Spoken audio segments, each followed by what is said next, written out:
Eric, before we dive, more into the whole issue around, isolation and stress and what it does to your body, can you perhaps, quickly take us through the science of stress? What is stress? How do we define it? What does it actually do to your body? And why is stress such an important factor, uh, you know, well, in people's everyday life, but also particularly for people who are living with some kind of chronic condition or some kind of chronic health problem?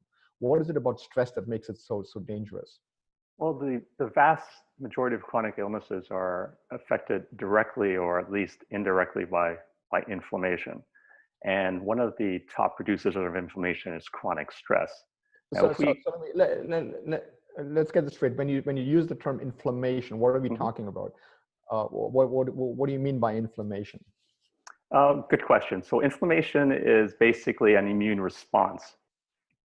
Most of us will kind of conceive or think about inflammation as, if you hurt your knee, it gets swollen, it gets irritated. That's inflammation.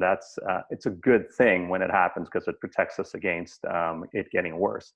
Same thing, the same immune reaction happens if there's an infection by a pathogen, a virus, or a bacteria. Inflammation is launched to deal and kill that pathogen or to remove the damaged tissue if there's an injury. And once that resolves, that basically takes care of that situation. The problem becomes more problematic when that inflammation response is either too high or too low for an extended period of time. And that's typically when chronic diseases and illnesses develop. And now stress is on the top of the list, I would say, in terms of producing that chronic inflammation state, because it does drive inflammation processes.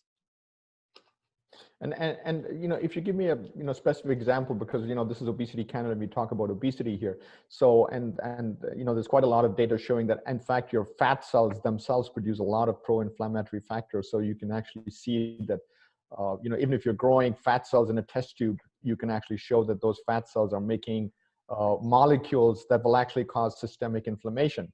But when you talk about stress, in that situation, it's someone who's maybe already living in a body where that's producing a lot of these molecules.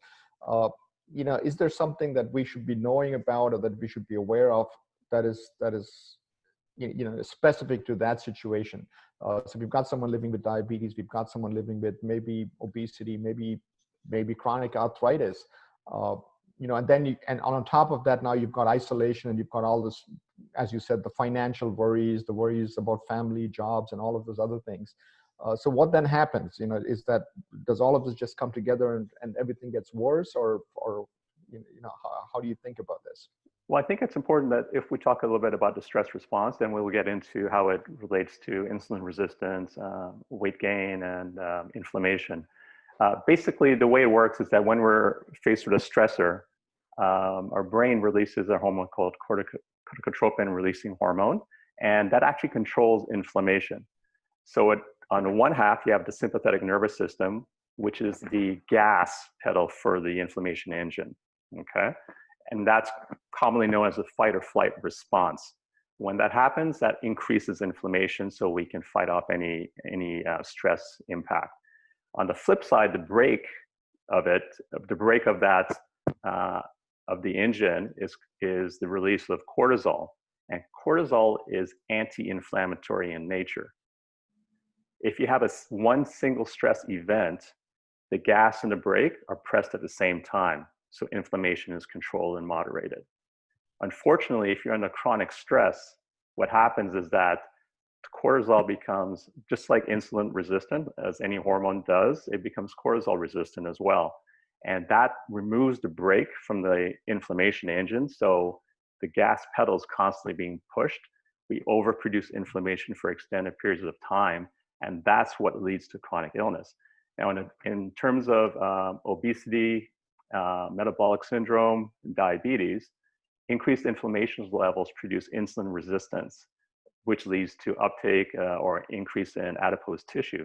Now, adipose tissue has also been kind of compared to an endocrine organ on its own, because it does produce inflammation products like NF-kappa beta, TNF alpha, which are inflammation chemicals.